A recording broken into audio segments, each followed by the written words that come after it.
Ceci est un livre audio autogénéré par Google. PREFACE. Si préface veut dire invitation à lire l'ouvrage présenté, cette définition convient parfaitement au livre conçu et rédigé par deux universitaires reconnus, Ibrahim Kabolou, professeur à l'université de Marmara, et Eric Sall, qui fut pendant 6 ans professeur à l'université de Galatasaray et qui est aujourd'hui revenu dans son université à Montpellier. Car ce livre, qui se présente comme un manuel, est davantage qu'un manuel. Il est, à partir de l'exemple turc, un essai sur la part que le droit et en particulier le droit constitutionnel peut apporter à la construction de la démocratie. En ce sens, il doit être mis entre toutes les mains. Et il retrouve ainsi sa qualité de manuel. La philosophie, la sociologie, l'histoire, l'économie, l'anthropologie et d'autres savoirs encore sont régulièrement mobilisés pour comprendre, situer, décrire, évaluer les mouvements politiques des sociétés. À juste titre. Mais, le savoir constitutionnel est souvent oublié. À tort. Car une constitution donne à une société ses principes, son organisation et les droits et libertés dont ses membres jouissent. Et ces 3 qualités forment précisément les 3 chapitres de l'ouvrage, après celui indispensable, consacré à l'histoire constitutionnelle profonde. Une société est nécessairement plurielle, traversée de conceptions de vie différentes, d'activités potentiellement contraires. Ce qui fait d'une société une association politique, c'est-à-dire un corps politique, c'est la Constitution. Si le droit est divisé en plusieurs branches, la Constitution est le texte qui, en Turquie comme ailleurs, contient les valeurs informant ces différentes branches. En 1954, alors qu'il n'existait pas de contrôle de constitutionnalité des lois en France, le doyen Vedel affirmait que le droit administratif n'était pas auto-fondé, mais trouvait ses bases dans la Constitution. Aujourd'hui, cette thèse peut être étendue au droit des finances publiques, des collectivités locales, du travail, de la famille, des sociétés, au droit pénal commercial international qui tous se rattachent à la Constitution par le moyen des valeurs qu'elle énonce. Par exemple, la libre administration locale, la légalité des délits et des peines, la présomption d'innocence, la liberté du mariage, la propriété privée, le droit à l'emploi. Au demeurant, dire de la Constitution qu'elle occupe la position suprême ne veut pas dire qu'elle est en position hégémonique. Le droit de la famille, le droit pénal ou le droit social existaient avant que soient exposées les valeurs constitutionnelles et ils continuent d'exister après. Ils sont seulement mis en cohérence par le partage de bases constitutionnelles qui leur donnent une forme commune. S'il faut employer une image, elle n'est pas celle de la pyramide du haut de laquelle la Constitution imposerait sa loi aux branches du droit. Elle est plutôt celle du réseau au cœur duquel la Constitution serait le lieu où passeraient et repasseraient sans cesse les savoirs juridiques. Une Constitution n'est pas seulement un texte technique, elle est aussi un miroir magique qui fait advenir la figure du citoyen qu'elle expose dans ses valeurs. Pour paraphraser Simone de Beauvoir, on ne naît pas citoyen, on le devient. Et on le devient par la Constitution. L'état de nature ne connaît pas le citoyen mais l'être humain pris dans ses déterminations sociales, sexe, âge, profession, religion, revenus, qui font apparaître nécessairement les différences, les inégalités de fait dans la répartition du capital économique, culturel, symbolique. La fonction magique d'une constitution est précisément de faire passer de l'état de nature à l'état civil, de transformer les êtres humains en citoyens par la grâce des valeurs communes qu'elle énonce. Elle est ce miroir dans lequel l'égalité en droit construit la figure du citoyen. Ce que disait Sieyès, du point de vue de la citoyenneté, les différences de sexe, d'âge, d'origine n'ont pas d'importance. Ce moment constitutionnel où se construit la figure politique du citoyen est toujours fragile et jamais achevé, tant l'état de nature continue à imposer sa vision naturelle, des inégalités, des discriminations et des séparations. L'être humain n'est jamais loin sous le citoyen.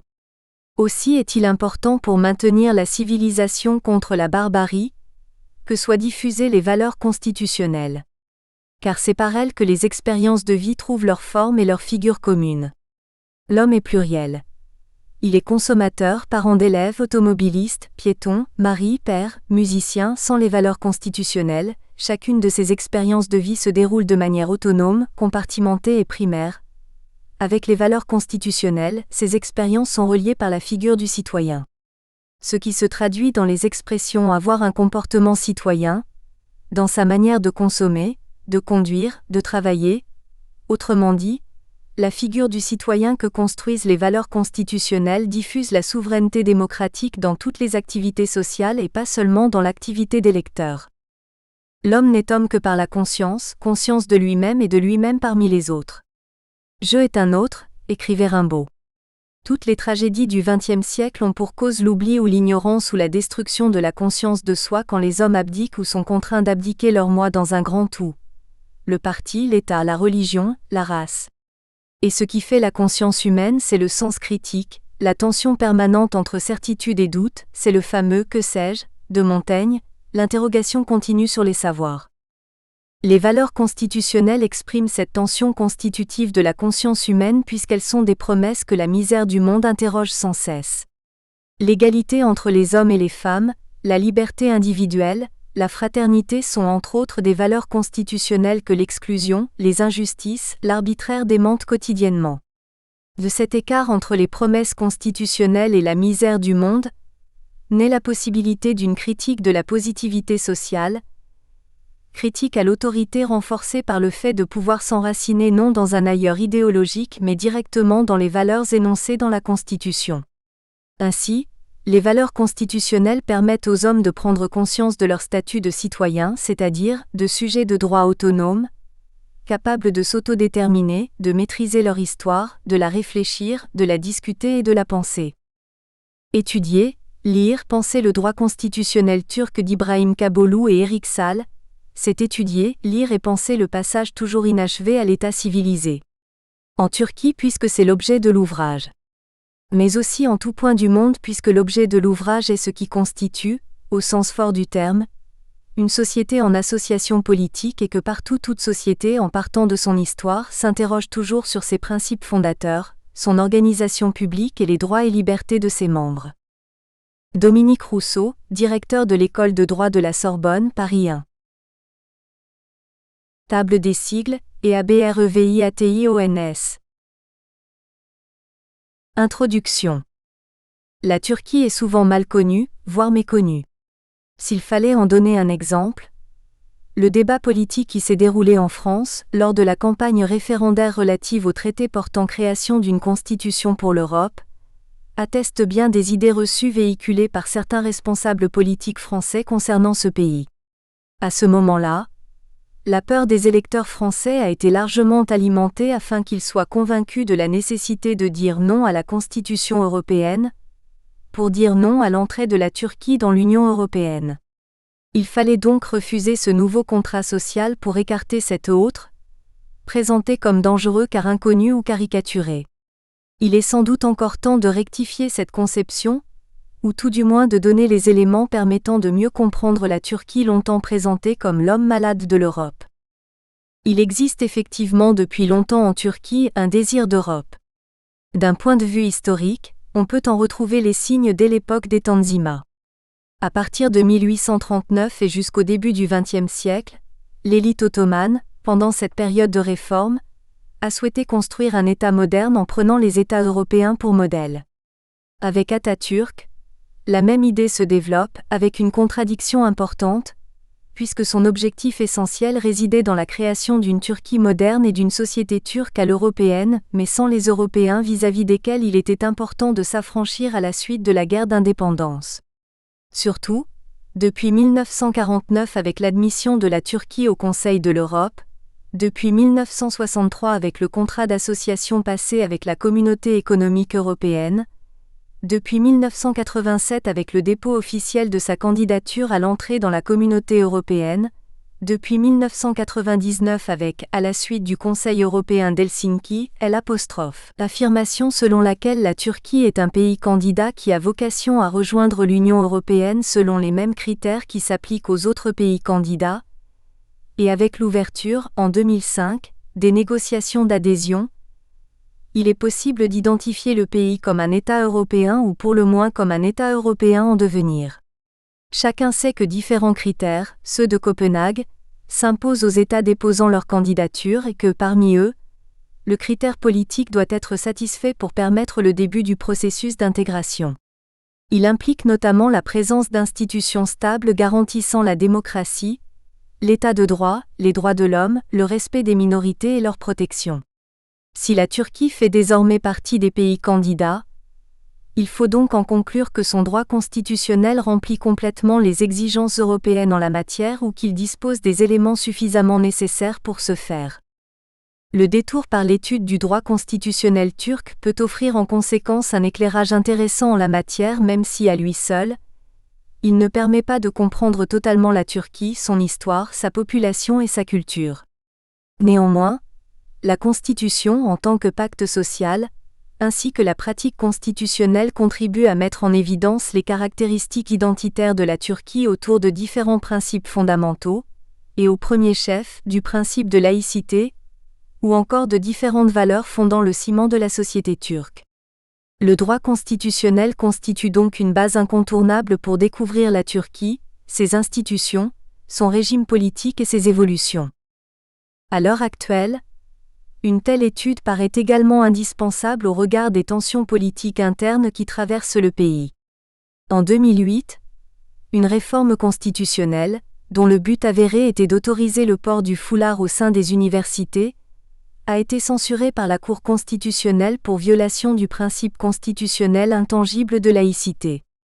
Dans le courant de la même année, le parti politique au pouvoir faisait l'objet d'une procédure inédite de demande de dissolution devant les juges constitutionnels pour méconnaissance du même principe constitutionnel fondamental.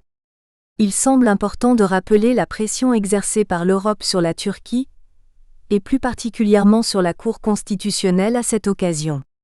La présidence de l'Union européenne tout comme le Conseil de l'Europe n'ont pas hésité à affirmer haut et fort la prévalence des exigences démocratiques sur la justice constitutionnelle. Après la décision de la Cour constitutionnelle ayant débouché sur une simple sanction financière, la Commission de Venise a remis un avis, le 13 mars 2009, en proposant des réformes sur les dispositions constitutionnelles et législatives relatives à l'interdiction des partis politiques en Turquie en suggérant de les faire au travers d'une refonte globale du texte fondamental pour remplacer une constitution militaire faisant suite au coup d'État de 1980 par une constitution civile. Réactions qui, sur le plan du principe, ne vont pas sans rappeler celles des États membres de l'Union européenne qui, dans un tout autre contexte en 2000, ont suspendu leurs relations diplomatiques avec l'Autriche lorsqu'une coalition entre l'extrême droite et le Parti conservateur était en préparation, avant d'insérer dans le traité de Nice de nouvelles règles permettant directement à l'Europe de réagir à titre préventif en cas de menaces graves pesant sur les droits et libertés fondamentaux. Si cette affaire autrichienne a permis de mettre en évidence un patrimoine constitutionnel commun à l'Union européenne, espérons que l'affaire turque marquera surtout les esprits pour avoir mis en avant, sans perturber la stabilité politique, la laïcité défendue par ce pays candidat à l'Union et qui est une valeur sous-jacente à la Convention européenne des droits de l'homme et partagée par des pays européens. Par la suite, en 2010, l'AKP a fait voter un nouveau projet de révision constitutionnelle pour modifier la composition de la Cour constitutionnelle sous le prétexte que la saisine individuelle, également introduite par la réforme, allait nécessiter une augmentation du nombre de juges pour être en mesure de répondre à l'augmentation corrélative du contentieux qui en résulterait. À cette occasion, les standards européens ont à nouveau été exploités par l'AKP pour défendre la désignation d'une partie du contingent des juges constitutionnels par la Grande Assemblée nationale de Turquie, GAN, afin de leur donner, comme ailleurs en Europe, une plus grande légitimité démocratique et surtout de permettre à l'AKP de maîtriser globalement la Cour constitutionnelle. Plus récemment, en mai 2013, les manifestations pacifiques du parc de Gezi, bien connues sous le nom de Printemps turc, ont donné lieu à de graves et démesurées représailles policières à la suite desquelles l'Europe, encore elle, a décidé, dans une ambiance de violation caractérisée des droits de l'homme, la réouverture de chapitres jusque-là bloqués. Pour achever ce rapide tour d'horizon, les affaires de corruption ayant frappé les plus hautes sphères du pouvoir exécutif, les premières élections présidentielles turques au suffrage universel direct en août 2014 et la tentative de coup d'État de juillet 2016 suivie d'une purge massive inédite et d'une révision constitutionnelle adoptée par référendum le 16 avril 2017 attestent, s'il le fallait, de tout intérêt qu'il est important de porter au droit constitutionnel de la Turquie et à son préoccupant basculement autoritaire. À ce titre, si un détour par l'étude de l'histoire constitutionnelle turque s'impose, chapitre 1, ne serait-ce que pour mieux comprendre le présent, il s'avère tout aussi intéressant d'analyser les principes constitutionnels intangibles, chapitre 2, l'organisation constitutionnelle des pouvoirs, chapitre 3, et la protection des droits et libertés fondamentaux, chapitre 4. Chapitre 1 L'histoire constitutionnelle de la Turquie.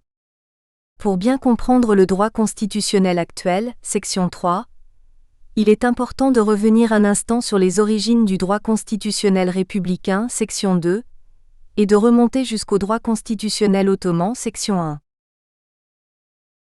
Section 1 Le droit constitutionnel ottoman. Il convient de donner quelques éléments de base de façon générale sur le système de l'Empire ottoman. 1. Avant d'aborder les réformes constitutionnelles de cette période, 2. Et celle de la monarchie constitutionnelle, 3. 1. Le système de l'Empire ottoman. Deux éléments fondamentaux déterminent le système politique ottoman, le sultan et l'organisation de l'État. Dans l'Empire ottoman, le pouvoir est intégralement incarné par le rôle central temporel et spirituel du sultan. Ces pouvoirs revêtent trois formes: pouvoir de gouvernement dans un sens large, pouvoir de juridiction et garant de l'islam. Le sultan Padishah est assisté par le divan, conseil de gouvernement, dans l'exercice de ses pouvoirs temporels. Le divan est présidé par un grand vizir, nommé par le sultan, qui détient la quasi-totalité des pouvoirs politico-administratifs. Du point de vue de l'organisation politique, l'Empire ottoman est un État centralisé. Toutefois, la centralisation ottomane ne débouche pas sur une homogénéisation ou sur une uniformisation de l'Empire. Quant au système juridique de l'Empire, il s'agit d'un système mixte entre le caractère temporel et le caractère spirituel. La légitimité spirituelle du sultan s'accentuera à partir de l'utilisation du titre de calife. Toutefois, son pouvoir législatif ne peut être utilisé que dans les limites de la charia, la loi de l'islam. De ce fait, l'intervention du sultan n'est possible que dans le silence de la loi de l'islam. C'est à partir du développement de l'Empire qu'un droit public séculier, le Kanun, est né. D'après le professeur Bülent Nuri Esen, quand les Turcs s'emparèrent de Byzance-Istanbul, leur souverain Mohamed le Conquérant fit élaborer un code connu sous le nom de Code du roi conquérant. Il y avait chez les Byzantins les lois de l'empereur Justinien. Les lois du roi conquérant seront refondues durant le règne de Soliman le Magnifique, ce qui fera appeler ce dernier le législateur. La structure constitutionnelle de l'État ottoman repose toujours sur un fondement religieux. Ce qui fait que le pouvoir spirituel domine le pouvoir temporel.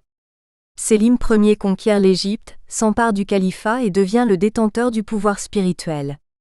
Les deux pouvoirs, temporel et spirituel, sont désormais dans une seule main. L'Empire ottoman est alors un État monocratique et centralisé. Néanmoins, la centralisation doit être comprise dans un contexte spécifique.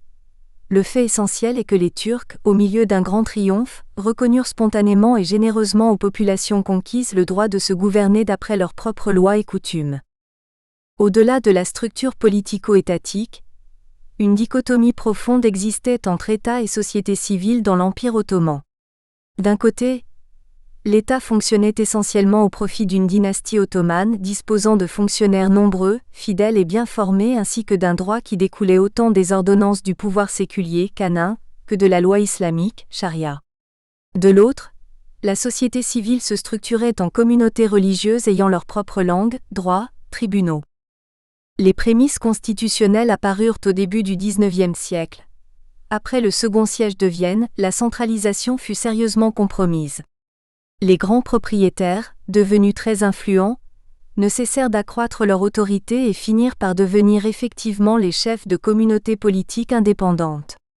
Ils défient bientôt l'autorité centrale, et le sultan est contraint en 1807 de conclure avec eux un pacte d'alliance par lequel les seigneurs s'engagent à reconnaître l'autorité centrale, à empêcher toute oppression, à assurer la paix et la sécurité, à instruire les forces armées, à réprimer les révoltes et à lever l'impôt.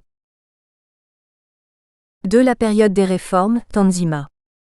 Le déclin de la puissance militaire, la diffusion des idées occidentales et la montée du constitutionnalisme peuvent être conçues comme les dynamiques des réformes amorcées vers le milieu du XIXe siècle.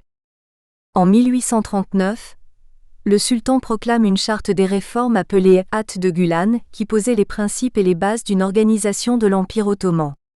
Le Tanzimat est la période allant de la proclamation de cette charte à la promulgation de la Constitution de 1876. Parmi les nombreuses réglementations qui caractérisent la période du Tanzimat, la charte de 1839 A et celle de 1856 B se trouvent au premier plan.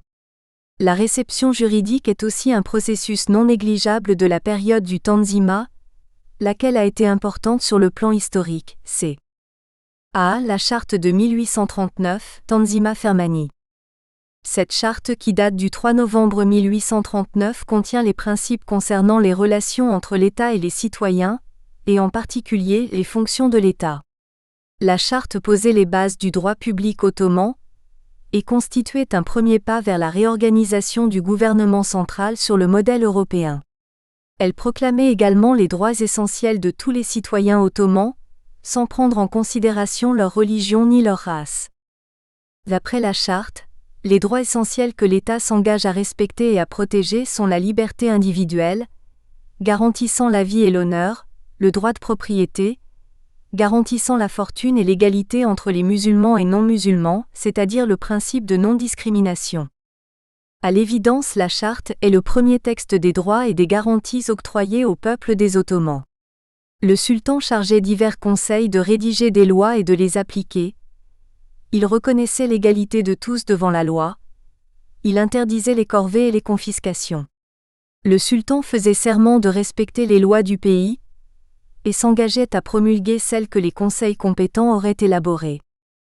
Par ses caractères, suivant un point de vue assez répandu, le Tanzimat fut le prélude d'une constitution ou bien une charte constitutionnelle. La charte est également conçue comme un programme de réforme administrative, fiscale, militaire et judiciaire. Selon un avis différent, le Tanzimat ne prévoit pas le principe de liberté. Il s'agit là d'une auto-limitation volontaire du pouvoir politique. Du point de vue de la forme, ce n'est qu'une charte. Du point de vue organique, on peut parler d'un programme, d'un directif législatif. B. La charte de 1856, Islahat Fermanagh. Cette charte, appelée aussi le Hâte Humayun, après avoir rappelé la charte de 1839, posait les principes concernant les droits fondamentaux dont les principaux sont les suivants. Sécurité pour chacun dans sa vie, dans son honneur, dans sa fortune. Égalité de tous devant la loi.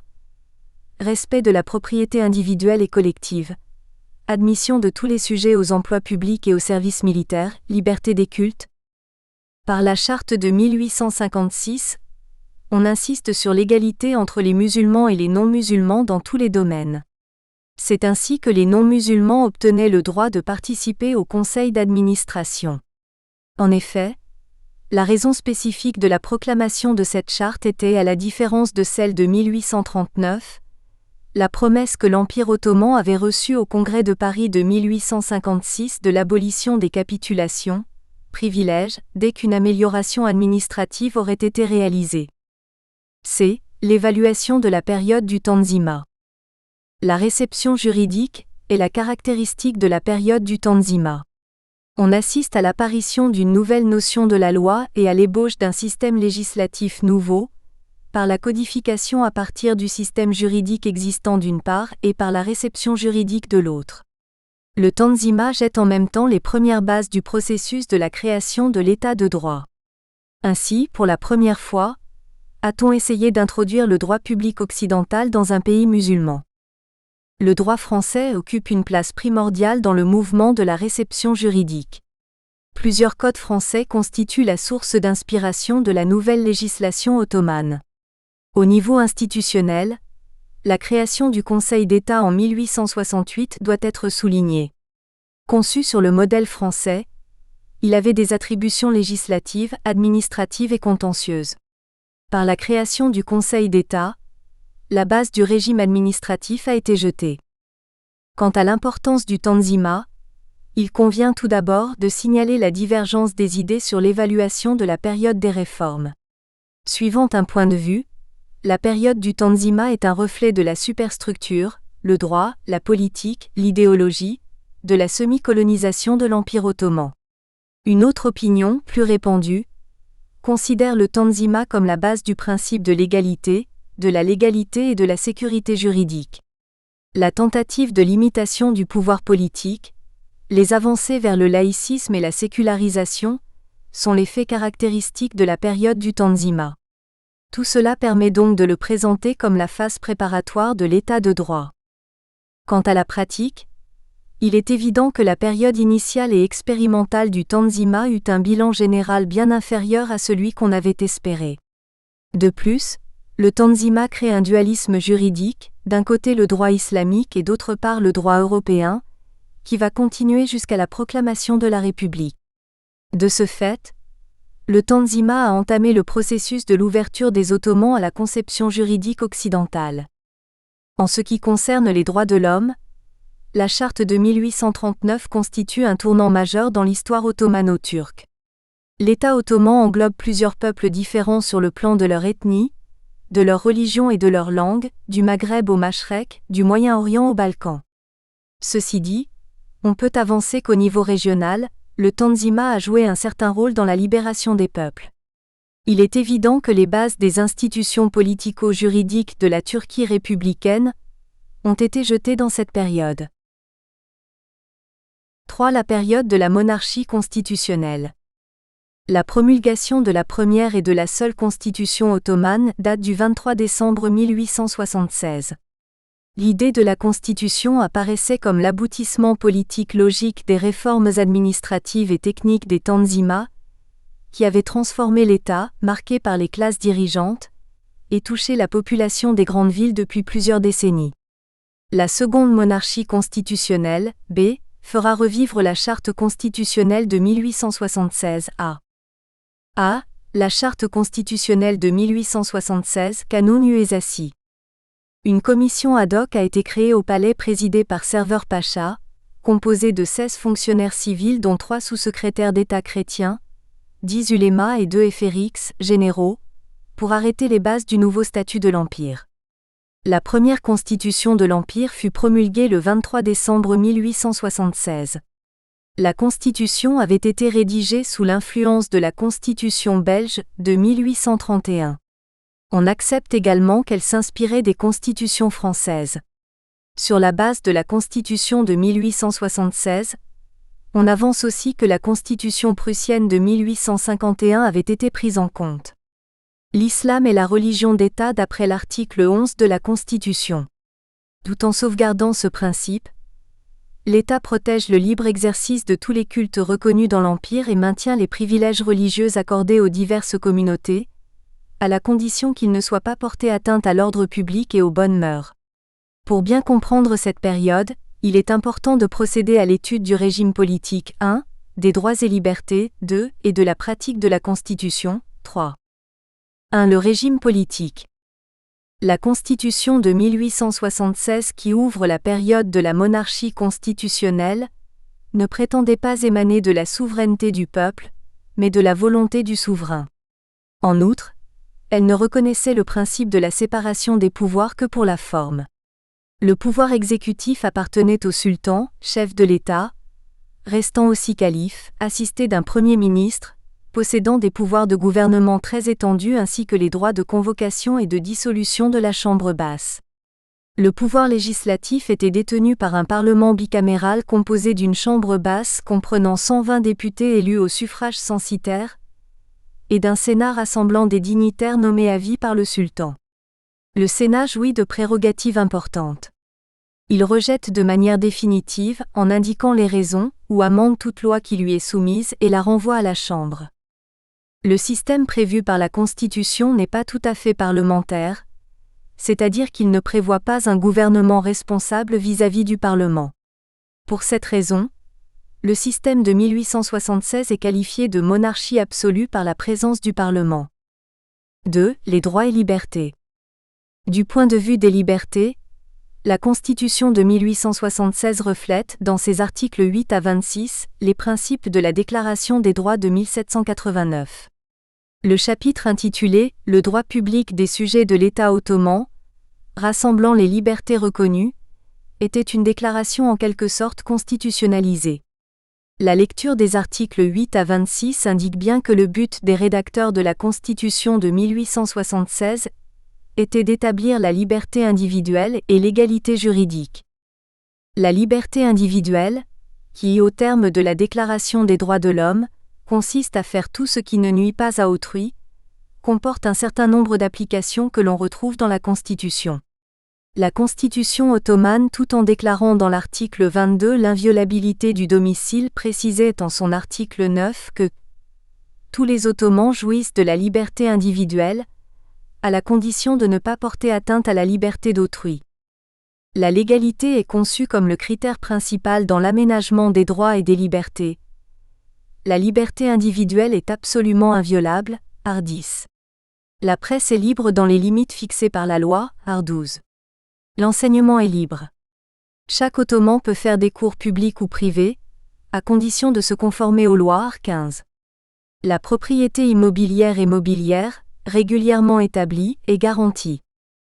Toutefois, le critère de la légalité n'est plus valable pour la torture et la corvée. Il est interdit catégoriquement et totalement de pratiquer la torture et le traitement dégradant de toutes sortes, art. 26. La corvée et la confiscation des biens sont interdites, art. 24. L'égalité juridique se ramène à 4 applications que l'on retrouve dans la Constitution. Égalité devant la loi. Égalité devant la justice. Égalité devant l'impôt. Égalité d'accès aux fonctions publiques.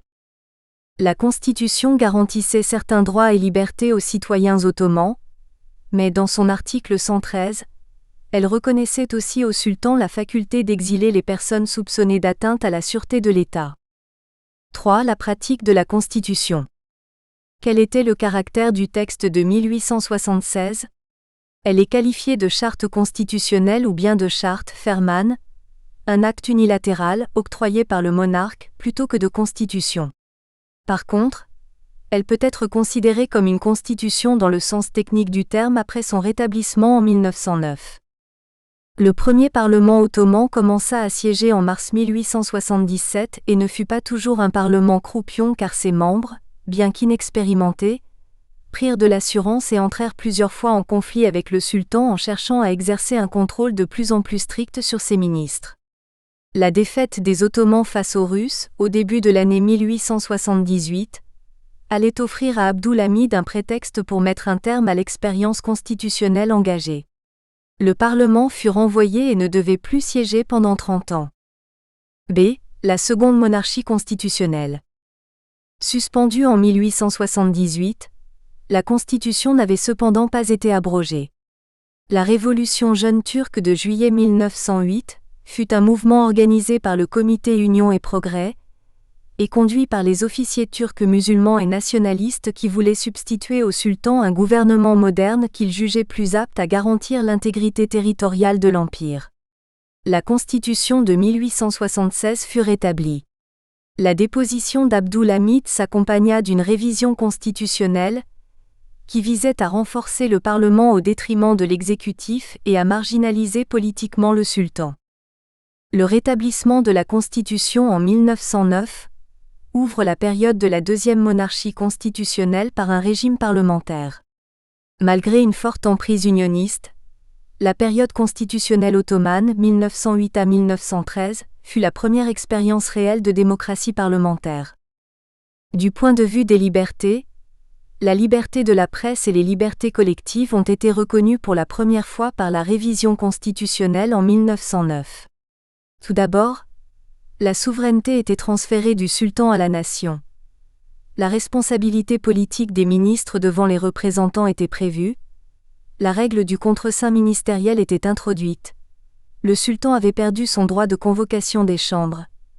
L'initiative de la proposition d'une loi ou de la modification d'une loi appartenait à la fois aux ministres, aux sénateurs et aux députés. Quant à la pratique constitutionnelle, l'existence d'un parti majoritaire dans la Chambre des députés avait abouti à la toute-puissance des mandataires de la nation et indirectement à celle du cabinet. Le padishah avait seulement une sorte de rôle consultatif auprès des ministres. Il restait un simple conseiller. Les ministres gouvernaient. Le chef d'État n'avait plus qu'un rôle insignifiant, celui d'exécuter des lois. La deuxième monarchie constitutionnelle, qualifiée de période la plus dynamique, tient une place à part dans l'histoire politico-constitutionnelle de Turquie du point de vue de la démocratie et des libertés avec la naissance de l'opposition parlementaire, le partage de la souveraineté entre le monarque et le peuple, ainsi qu'au regard de son utilisation et des réformes juridiques. Tout cela, d'après le professeur Betanor, signifie une rupture avec la structure féodale. L'accélération du processus de la laïcisation au cours des années 1910 doit être également signalée. Section 2 Le droit constitutionnel des Premières Républiques. La Première Guerre mondiale allait être particulièrement dure pour l'Empire ottoman, mais ce désastre devait aussi créer les conditions politiques territoriales et internationales nécessaires à l'avènement d'un État-nation turc. Avec l'entrée en vigueur de l'armistice de Mudros, du 30 octobre 1918, signé entre l'Empire ottoman et les Alliés, le pays tombait sous l'occupation militaire étrangère. La capitale où résidait le sultan devenait le siège des quartiers généraux alliés. Les congrès tenus à l'intérieur du pays et réunissant des représentants élus à la hâte adoptaient des déclarations où l'idée de souveraineté nationale était formulée pour la première fois, 7 août et 11 septembre 1919. D'après les déclarations des congrès, les voies et les moyens de la sauvegarde de l'indépendance nationale ne pouvaient être que la résistance armée. Et pour qu'une telle résistance puisse être assurée, il fallait une organisation fondée sur la volonté nationale. Les déclarations des congrès tracent déjà les grandes lignes du futur État. Le congrès de Sivas élit une délégation représentative, qui n'est autre qu'un gouvernement de fait. Lorsqu'en janvier 1920, le Parlement ottoman décide sa propre dissolution, il n'existe plus du point de vue juridique, d'organe étatique susceptible d'exercer valablement le pouvoir politique. La capitale reste sous l'occupation des armées alliées. Mustafa Kemal annonce la réunion d'une grande assemblée nationale à Ankara pour le 23 avril. L'Assemblée nationale composée des représentants élus au niveau départemental détient tous les pouvoirs. Il n'y a pas de gouvernement constitué encore autonome. C'est le système conventionnel. Afin de bien comprendre cette période, il est important de distinguer la naissance de l'État-nation avec la Constitution de 1921, de la loi organique de 1924, 2, et de l'instauration de l'État de droit par la Constitution de 1961, 3. 1. La Constitution de 1921, la naissance de l'État-nation. Pour la première fois dans son histoire, la Turquie établit et proclame le principe de la souveraineté nationale. Celle-ci, corollaire de l'indépendance, constituera la pierre angulaire du futur système constitutionnel. Il est ainsi important de revenir sur les caractéristiques de la loi sur l'organisation fondamentale, A, sans omettre les impacts du traité de Lausanne, B, et de la proclamation de la République, C. A. Les caractéristiques de la loi sur l'organisation fondamentale. Une nouvelle conception de la souveraineté, 1, le régime d'assemblée, 2, et la décentralisation, 3, constituent les caractéristiques principales de la loi sur l'organisation fondamentale. 1. La conception de la souveraineté. Moins d'un an après l'adoption du pacte national, la Grande Assemblée nationale adopta le 20 janvier 1921 la Constitution qui consacrait dans son article 1er le principe de la souveraineté nationale. La souveraineté appartient sans restriction ni condition à la nation. La Constitution de 1921 était un texte de 23 articles, constituant en tout un document de 2 pages et demie intitulé « Loi sur l'organisation fondamentale ». D'après l'article 3, l'État de Turquie est gouverné par la Grande Assemblée nationale. L'article 1er de la Constitution correspondait à l'objectif de la création d'un État à gouvernement populaire. La souveraineté appartient purement et simplement à la nation. Le système de gouvernement est fondé sur le principe suivant lequel c'est le peuple, lui-même, qui effectivement décide de sa destinée. Le sultanat a été aboli en 1922, et la République a été proclamée le 29 octobre 1923. L'année suivante, le califat a été également supprimé. 2. Le régime d'assemblée. La Constitution de 1921 institue un gouvernement auquel elle donne le nom de « Gouvernement de la Grande Assemblée nationale ». Cette assemblée représente la nation. En elle se concentrent tous les pouvoirs. Elle élit son président, lequel est en même temps le président de droit du Conseil des ministres. Ceux-ci à leur tour sont élus par l'Assemblée qui vote sur une liste présentée par son président. Quant aux ministres, ils élisent leur chef, Premier ministre responsable.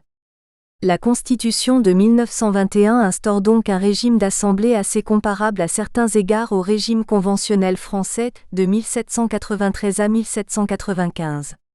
La Grande Assemblée nationale cumulait la totalité des pouvoirs. C'est un régime représentatif absolu, où le pouvoir exécutif est entre les mains des représentants élus par la nation alors que dans le système parlementaire ces représentants n'ont, au point de vue exécutif, qu'à contrôler les ministres. Les membres de l'Assemblée d'Angora ont estimé que le principe de séparation des pouvoirs, surtout dans sa forme parlementaire du gouvernement du cabinet, aboutit très naturellement à mettre une grande distance entre le peuple et ceux qui le gouvernent. En bref, la loi organique de 1921 n'était pas le résultat d'une imitation des constitutions occidentales. Au contraire, elle était née de l'esprit des nationalistes, de la volonté de la nation et surtout elle était l'œuvre d'Atatürk. Pour M. Fikri, le système d'Angora n'est qu'une conséquence logique de l'évolution constitutionnelle de la Turquie et satisfait le besoin d'un gouvernement vraiment démocratique. 3. La décentralisation. L'autonomie locale tient une place à part dans la loi sur l'organisation fondamentale. La Turquie est divisée selon les nécessités géographiques et les relations économiques en vilayets, et les vilayets en kazas, ces derniers se composent de nahiyes, article 10. Dans les questions d'intérêt local, le vilayet est la personnalité morale et jouit d'autonomie. Article 11. Le kaza est seulement une unité administrative et policière, ne jouissant d'aucune personnalité morale. Article 15. Le nahiye, commune, est une personnalité morale jouissant de l'autonomie dans la vie locale. Article 16. Le nahiye possède un conseil général, un conseil administratif et un moudir, maire, article 17. Le conseil général du nahiye se compose des membres élus directement par la population du nahiye, article 18. En bref, la loi du 20 janvier 1921 permet l'élection et le groupement en assemblée des administrateurs des provinces, vilayas, et des communes, nahiye. Néanmoins, la liberté qu'elle laisse à ces organismes n'est pas telle qu'elle puisse nuire à l'homogénéité des populations d'Asie mineure. Au surplus, le pouvoir central, émanation de la souveraineté nationale, est représenté près du conseil du vilayet par le vali, qui en surveille les travaux au nom de la Grande Assemblée. Il convient de signaler que la loi sur l'organisation fondamentale serait pour la Turquie l'aurore du bolchevisme. Pour Mary Rouslier, une telle comparaison n'a aucun sens. Le régime soviétique repose sur une pyramide d'organes délibératifs issus les uns des autres de bas en haut et chargés à chaque degré de l'exécution en cascade des mesures prescrites de haut en bas, ainsi que de l'administration locale de la division administrative correspondante. En dehors de la tendance de la décentralisation administrative, il n'y a absolument aucune ressemblance entre les lois organiques turques et russes. Car tandis que la première admet le parlementarisme dans son système le plus absolu du gouvernement d'assemblée, l'organisation soviétique paraît vouloir en éviter tous les inconvénients. La loi organique de 1921 institue un régime original qui devait d'ailleurs être transitoire. Mustafa Kemal le résume ainsi dans son fameux discours du 5 décembre 1921. Nous avons, dit-il, une forme légale qui est conforme au droit naturel et à la loi suprême de la religion. Ce n'est ni un gouvernement direct ni un gouvernement soviétique.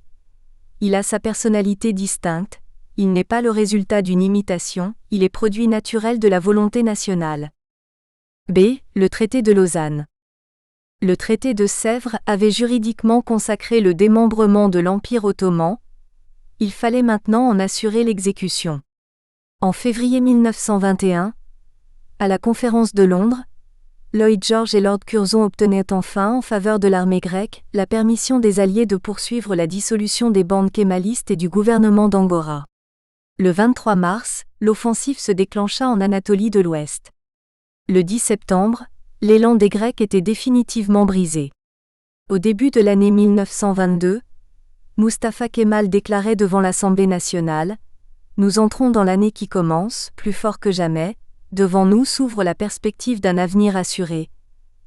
Grâce aux conventions passées avec la Russie et la France, le traité de Sèvres ne sera pas appliqué. » L'accord conclu, le 11 octobre 1922, à la suite de la conférence d'armistice de Mudanya, permettait le retour des patriotes à Constantinople et du gouvernement de Turquie en Thrace orientale. C'était l'acte officiel qui, consacrant le retour des Ottomans en Europe, considérait le traité de Sèvres comme chiffon de papier. Par cette victoire, la Turquie allait reprendre place parmi les nations libres et cesser d'être la colonie exploitée des États d'Occident. La conférence pour les négociations de paix s'ouvrit le 21 novembre 1922 à Lausanne afin de régler, tout d'abord, le conflit gréco-turc et ensuite, de s'occuper du conflit anglo-russe ainsi que de résoudre enfin le conflit turco-allié. À la fin des négociations de paix, les puissances occidentales reconnaissent la souveraineté du nouvel État de Turquie par le traité signé le 24 juillet 1923, dans la grande salle de l'Université de Lausanne. Les clauses du traité concernent principalement les frontières de Turquie, les détroits, la liquidation financière de l'Empire ottoman et la question des capitulations ainsi que le problème des minorités. À ce dernier titre, à la conférence de Lausanne, la protection des minorités a été conçue sur le critère de la religion. Autrement dit, le statut des minorités n'a été reconnu qu'à des non-musulmans de Turquie, à savoir les Arméniens catholiques et les Grecs orthodoxes. S'appliquant d'une manière générale à tous les représentants des différentes minorités, l'article 38 reconnaît leur liberté individuelle, l'article 39 leurs droits civils et politiques, l'article 40 leur assure l'égalité de traitement et de garantie en droit et en fait. Ils obtiennent d'autre part la liberté d'ouvrir des écoles et la faculté d'y être instruits en leur propre langue, art. 41, puis l'agrément de leur statut familial ou personnel et la protection de tous leurs établissements religieux, art. 42, enfin la liberté entière de leur foi, etc. Quant à la pratique, le traité de Lausanne n'a été appliqué qu'aux 3 communautés arméniennes, grecques ainsi que juives, mais pas à d'autres non-musulmans comme la communauté assyrienne. Les Arméniens qui avaient obtenu le surnom de Milleti Sadika, peuple fidèle, vécurent paisiblement et en pleine liberté dans l'Empire ottoman. Il faut constater que la question arménienne ne fut pas créée par la Turquie, mais qu'elle naquit des agissements de la politique russe et de la politique anglaise, qui toutes deux avaient grand intérêt à susciter des troubles dans les provinces orientales de l'Empire ottoman. La paix ne fut conclue que le 13 octobre 1921 avec les représentants de la République socialiste des Soviets d'Arménie. Quant à la question des minorités grecques, partout où les Grecs et en général, les chrétiens s'abstinrent de déployer une activité dangereuse pour la sûreté de l'État, ils ne furent jamais inquiétés. Le gouvernement hellénique et celui de la Grande Assemblée nationale de Turquie, GAN, signèrent le 30 janvier 1923 une convention relative à l'échange obligatoire des ressortissants turcs de religion grecque orthodoxe et des ressortissants grecs de religion musulmane établis sur les territoires grecs. Exception était faite pour les habitants musulmans de Thrace occidentale et les habitants grecs établis à Constantinople avant le 30 octobre 1918. Quant à la communauté israélite, souvent importante dans les milieux urbains, il n'en fut pas spécialement question à Lausanne.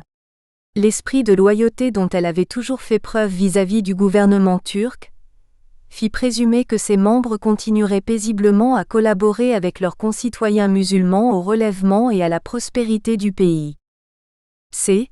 La proclamation de la République et la suppression du califat, le début de la laïcisation. Le 11 août 1923, la nouvelle Assemblée nationale inaugura ses travaux. 2 jours après, un vote unanime rendit la plus haute charge de l'État à Mustafa Kemal. Le 23 août, la Grande Assemblée nationale ratifia le traité de Lausanne. Afin de réaliser une réforme constitutionnelle, une commission a été établie en septembre. La République a été proclamée le 29 octobre 1923. Le 1er novembre 1922, les députés avaient voté pour la suppression du sultanat et le rétablissement du califat électif. L'Assemblée nationale a choisi Abdülmecid Efendi comme calife, dans sa séance du 18 novembre. Au début de l'année 1924, le gouvernement déposait sur le bureau de l'Assemblée la loi de finances pour l'année en cours. Ce travail comportait un chapitre spécial pour les dépenses relatives au calife et à sa famille. Dans la commission financière, un député s'éleva contre les termes de majesté et d'honorables membres de la dynastie. Il déclara que la République ne pouvait reconnaître que des citoyens égaux en droit, sans privilège de famille et de caste. Le discours présidentiel du 1er mars demandait à l'Assemblée de doter le pays d'une administration moderne, répondant aux exigences nationales. Il soulignait la nécessité de développer et d'unifier l'enseignement. En conséquence, il préconisait la suppression de l'enseignement religieux dans les écoles spéciales.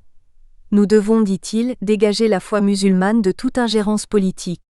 Dès le lendemain, le parti majoritaire discuta et se mit d'accord sur le programme suivant: suppression du califat, exil des membres de la dynastie, radiation du Conseil des ministres, du chef d'état-major général et du commissaire du chéri, fusion des tribunaux religieux avec les tribunaux laïques, rattachement des écoles religieuses au ministère de l'Instruction publique. La ratification de toutes ces décisions par l'Assemblée nationale fut immédiate. 2. La Constitution de la République, la loi organique de 1924.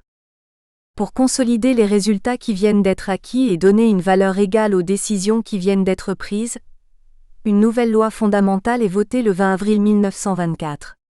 La première constitution de la Turquie républicaine est conçue comme le résultat de la transformation radicale de la conception politique et traditionnelle, commencée dès les premières heures du soulèvement national pour l'indépendance.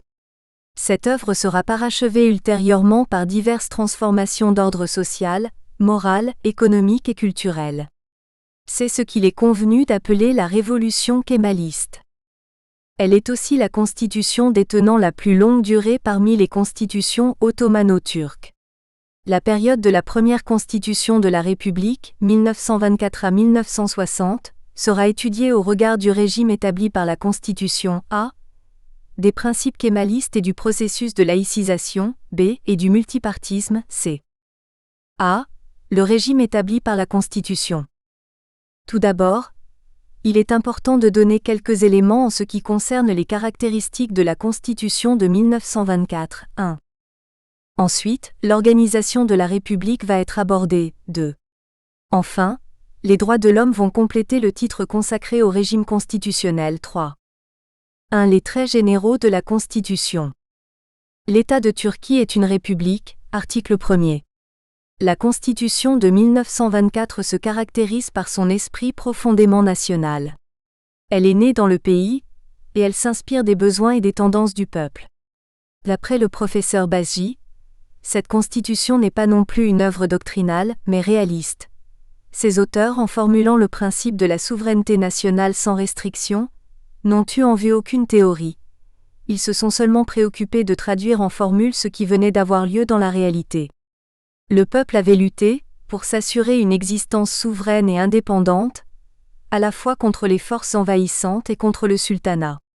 Il entendait, après la victoire, rester maître de ses destinées.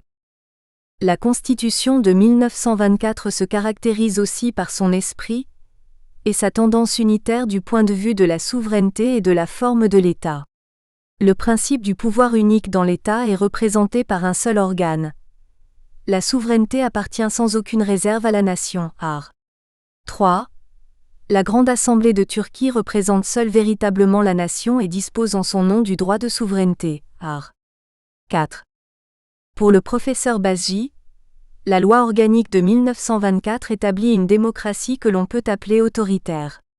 Basée sur l'unité du pouvoir, cette démocratie dont l'idéal suprême est l'indépendance totale du pays, vise à la concentration des forces morales et matérielles de la nation en un seul corps, élu d'après un système de suffrage s'étendant jusqu'au vote des femmes.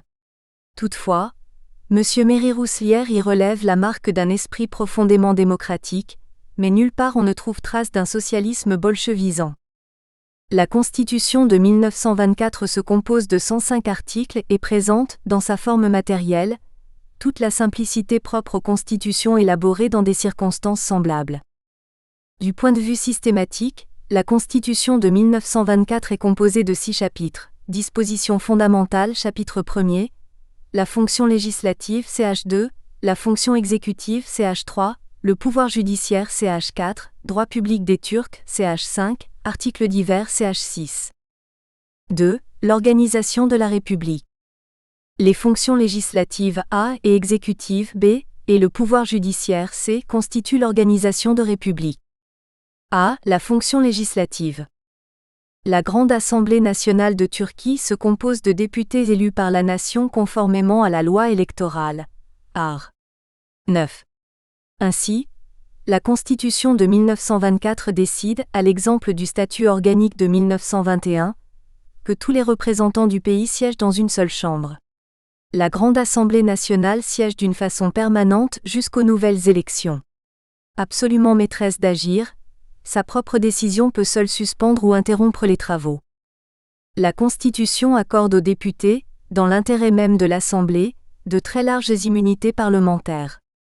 Quant aux fonctions de l'Assemblée, l'article 26 déclare l'Assemblée promulgue, modifie, interprète et abroge les lois. L'article 15 donne le droit d'initiative concurremment aux membres du Parlement et au Conseil des ministres. La Constitution a également confié au Parlement le pouvoir d'ajourner les enquêtes et les peines légales. En bref, l'Assemblée est titulaire de tous les pouvoirs. Les pouvoirs législatifs et exécutifs s'unissent et se concentrent au sein des représentants de la nation. Dans la pratique, la plus grande partie de l'œuvre législative émane exclusivement de l'initiative ministérielle. La Grande Assemblée nationale, aujourd'hui, est plutôt une assemblée consultative qu'une assemblée délibérante. B. La fonction exécutive. Cette fonction est déléguée par l'Assemblée nationale au président de la République et au Conseil des ministres. Le chef de l'État est élu à la majorité absolue parmi les représentants de la nation pour une durée d'une législature. Néanmoins, il ne cesse nullement d'être un parlementaire, il reste un élu du peuple. Mais, le président de la République ne peut prendre part ni aux délibérations ni au vote de l'Assemblée tant qu'il occupe ce poste. Il a le pouvoir de promulguer et de publier les lois dans les 10 jours qui en suivront le vote. Il peut renvoyer au Parlement dans le délai de 10 jours pour une nouvelle délibération, après avoir motivé son intervention. Le Conseil des ministres est composé du président du Conseil et des ministres. La Constitution de 1924, abandonnant le système de désignation individuelle des mandataires institué par le statut fondamental de 1921, prévoit que les ministres forment un cabinet dont tous les membres sont solidaires. Cependant, le président du Conseil est obligé de soumettre à l'approbation de l'Assemblée la liste de ses collaborateurs dès que celle-ci a reçu l'approbation du chef de l'État. Le régime politique prévu par la première Constitution de la République, tout en conservant le principe du gouvernement d'Assemblée, tend cependant très nettement à l'adoption du système parlementaire. Elle avait introduit un régime mixte entre le gouvernement d'Assemblée et le régime parlementaire. En fait, il était paternaliste. Le chef charismatique détenait le pouvoir. C'est le pouvoir judiciaire. Le droit de juridiction sera utilisé, au nom de la nation et en vertu de la loi, par les tribunaux indépendants. Art. 8. Après avoir organisé un pouvoir judiciaire intègre et indépendant, art. 53 à 60, la Constitution de la République a établi un tribunal politique suprême, la Haute Cour. Celle-ci sera appelée seulement à juger certains fonctionnaires nominativement déterminés par la loi, et qui sont les ministres, les présidents et conseillers de la Cour de cassation et du Conseil d'État, et le procureur général près la Cour de cassation. La Haute Cour de justice fonctionne avec un président et 14 membres. D'après l'article 103 de la Constitution, il ne sera fait aucune dérogation sous aucun prétexte aux dispositions de la loi organique. Aucune loi postérieure ne pourra en contrecarrer les dispositions. Mais, le texte fondamental restait silencieux sur le point de savoir quelle instance serait compétente pour assurer la suprématie de la Constitution. 3. Les droits de l'homme. La Constitution de 1924 définit ensuite d'une manière assez complète les droits publics des Turcs ou mieux leurs droits individuels dans ses articles 68 à 88. La liberté est définie de la façon suivante: chaque Turc né libre vit libre. La liberté consiste à faire tout ce qui n'est pas préjudiciable aux autres. La liberté, qui est un droit naturel, trouve sa limite dans la liberté des autres. Cette limite est fixée et précisée uniquement par la loi, art. 68. C'est la doctrine des droits naturels qui marque la Constitution du point de vue de son esprit et de sa forme. Tous les privilèges de classe, de famille et d'individu sont abolis, art. 69. De même, le droit de s'instruire devient obligatoire pour tous et gratuit dans les écoles de l'État. D'une manière générale, l'égalité civile et la liberté individuelle sont pleinement sauvegardées. L'article 82 a même institué explicitement un droit de pétition distinct du droit de plainte. Chacun peut adresser, à titre particulier et à titre collectif, des observations ou des réclamations, soit aux autorités compétentes relevant du pouvoir exécutif, soit à l'Assemblée nationale, et cela pour tous les actes intéressant leur personne ou le public. Du point de vue de la citoyenneté, l'article 88 donne la définition suivante.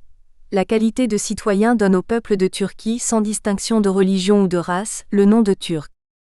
Malgré l'adoption officielle de la conception libérale de 1789, le régime des libertés fut un régime dirigé, alors que les droits et libertés reconnus sont les mêmes que dans presque toutes les autres constitutions. B. Le processus de laïcisation et les principes kémalistes. Les modifications constitutionnelles intervenues en 1928 et en 1937 sont relatives principalement à la laïcisation de l'État. Quant aux modifications intervenues en 1942 et en 1951, elles concernent essentiellement l'aspect linguistique de la Constitution. La reconnaissance du suffrage universel au niveau local date de 1930 et au niveau national de 1934. 1. Le processus de laïcisation. D'après l'article 2 de la Constitution, la religion de l'État de Turquie est la religion d'islam. Cette référence faite à l'islam comme religion de l'État a été supprimée en 1928. Au cours de la révision effectuée en 1937, les principes kémalistes ont été intégrés dans l'article 2. L'État de Turquie est républicain, nationaliste, populiste, étatiste, laïque et réformiste. Toutefois, la laïcisation du système politico-constitutionnel a été effectuée à la suite des réformes réalisées d'une façon graduelle depuis le début des années 1920. Il convient donc de rappeler l'évolution dans ce sens. La laïcisation dans le domaine étatique consiste d'abord à remplacer le principe de la souveraineté monarchique et divine par celui de la souveraineté nationale et laïque. Ensuite, la séparation du califat et du sultanat impliquée par la suppression de cette dernière institution en 1922 consacre le divorce entre le spirituel et le temporel. L'abolition du califat, en 1924, met fin au dualisme des pouvoirs. Avec la suppression de la référence à l'islam comme religion de l'État dans la Constitution, cette évolution suit son cours. Les mesures laïcisantes placent la religion sous le contrôle de l'État, en lui refusant le droit à l'autonomie dans la société. La présidence des affaires religieuses en tant qu'instance administrative créée en 1924 n'a pas d'autorité spirituelle, ni le droit d'interpréter les lois islamiques.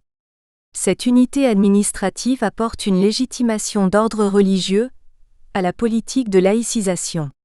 Elle sert également au pouvoir politique de moyens pour contrôler la religion.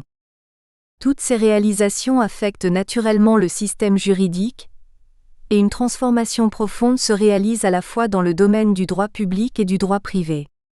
La nouvelle législation républicaine met fin à la dualité provenant de la coexistence d'un droit d'origine religieuse et d'un autre d'origine séculière, en unifiant, en laïcisant et en modernisant le droit positif tout entier. La religion ne devient qu'une question de croyance purement individuelle, dans le contexte du laïcisme. Pour Mustafa Kemal, la liberté de conscience est un des droits naturels les plus essentiels qu'il convient à tout prix de protéger.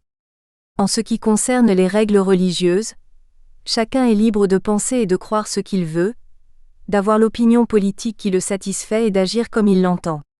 Nul, selon lui, n'est en droit de guider la conscience individuelle. La laïcité turque implique également la liberté sociale.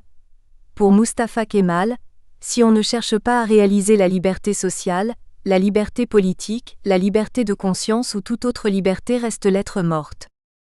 D'après historien Karal, la laïcité des révolutionnaires turcs est plus étendue qu'en Occident. Elle ne se borne pas à libérer les pouvoirs exécutifs, législatifs et judiciaires de la tutelle religieuse. Elle élimine des traditions entières qui restreignaient, au nom du religieux, l'action individuelle, familiale et sociale. En bref, le laïcisme de Turquie qui se situe dans le processus de transition d'un État monocratique, traditionnel et multinational, à un État démocratique, moderne et national peut être conçu comme fondement des droits de l'homme dans la Turquie républicaine. 2. Les principes kémalistes. Après avoir décrit les développements relatifs à la laïcité, il convient de signaler les autres principes inclus dans l'article 2 au cours de la modification constitutionnelle réalisée le 5 février 1937. A. Le principe du nationalisme exprime, selon M. le professeur Basji, l'affirmation d'une foi sincère en la vitalité et en l'avenir de la race turque et traduit l'aspiration du peuple vers son unification complète. Le but poursuivi étant d'amener la nation à un degré de liberté et d'indépendance plus élevé, il s'ensuit que le nationalisme turc serait essentiellement éducatif et humanitaire. B. Le principe de l'étatisme apparaît comme une réaction contre la politique du gouvernement de l'Empire qui s'abstenait d'intervenir dans la vie économique et sociale. L'Empire ottoman n'était en réalité qu'un immense champ d'exploitation pour les pays industriels. Ces villes principales comme Istanbul et Izmir formaient chacune une sorte de marché international ouvert à tout venant. Au point de vue social, dont la vie manquait de cohésion, la tâche qui s'imposait dans ce domaine était urgente dans le sens d'une réorganisation complète sur le plan économique et social. L'État devait se faire à la fois le gardien de l'ordre intérieur et l'organisateur de la vie publique. C'est donc par nécessité d'ordre national, et non pas par fantaisie doctrinale, que l'État est appelé à intervenir sur l'ensemble de l'activité économique et sociale du pays. L'étatisme est analysé aussi comme la réponse turque à la crise de 1929. C. Le principe de révolution est conçu comme l'ensemble des efforts de l'État national en vue de la rénovation méthodique de la vie et des institutions fondamentales du pays. Dans ce sens, la révolution kémaliste est essentiellement le triomphe du concept qui consiste à déplacer l'axe de la vie spirituelle de la nation. Ce concept est la conséquence logique du principe de la souveraineté nationale. D. Le principe du populisme servira surtout à légitimer la spécificité du régime républicain et à lui permettre de se démarquer du socialisme et de la démocratie libérale. Le populisme kémaliste serait très voisin du solidarisme durkheimien. Le principe républicain incarne d'abord le caractère intangible de la forme républicaine du gouvernement, face à toute idée de retour à la monarchie et à l'ordre social ancien. Toutefois, selon le professeur Marcou, le concept de république en Turquie reste ambigu. En vérité, ces principes ne sont pas absolument nouveaux dans la vie de la République puisque suivis et appliqués comme programme de gouvernement du Parti républicain du peuple. Après une expérience de fait de plus de 10 ans, on vient de les insérer dans la Constitution. Ils sont donc le fruit d'une pratique qui s'est imposée et justifiée grâce à d'heureux résultats, pratique qui tire son origine non pas d'une certaine présomption doctrinale, mais essentiellement de la nécessité historique et des impératifs sociaux du présent. D'après M. Recep, le gouvernement actuel est l'interprète des volontés et le guide naturel de l'activité du Parlement. Il doit réaliser le programme du Parti populaire qui le soutient, et qui est lui-même placé sous la grande autorité de Mustafa Kemal Pacha, président de la République turque. C. Le multipartisme et la fin de la Constitution de 1924. La création du Parti républicain du peuple, PRP, date du 9 septembre 1922. 2 tentatives ont été faites en 1924 à 1925 et en 1930 pour essayer d'instaurer un système pluraliste en favorisant l'émergence d'une opposition légale. Mais ces 2 expériences se soldèrent par des échecs, la seconde notamment ayant favorisé l'émergence d'une forte contestation religieuse. C'est après la Seconde Guerre mondiale que le régime du parti unique prend fin sous la pression des mutations nationales et internationales. 2 événements furent à cet égard déterminants. Le discours du 1er novembre 1945 à l'Assemblée nationale où le président de la République, İsmet İnönü, souhaita la création d'un parti d'opposition et l'instauration du suffrage universel direct en 1946. Dans la même année, La fondation du Parti démocrate, PD, par les dissidents du PRP est le résultat d'une telle volonté. Aux élections générales de mai 1950, l'alternance politique apparut pour la première fois dans la Turquie républicaine. La Turquie venait de vivre une rupture comparable par son ampleur à celle de 1876, de 1908 et de 1920. Nous espérons que vous avez apprécié cet aperçu. Pour continuer à écouter ce livre audio sur Google Play Livres, utilisez le lien dans la description de la vidéo.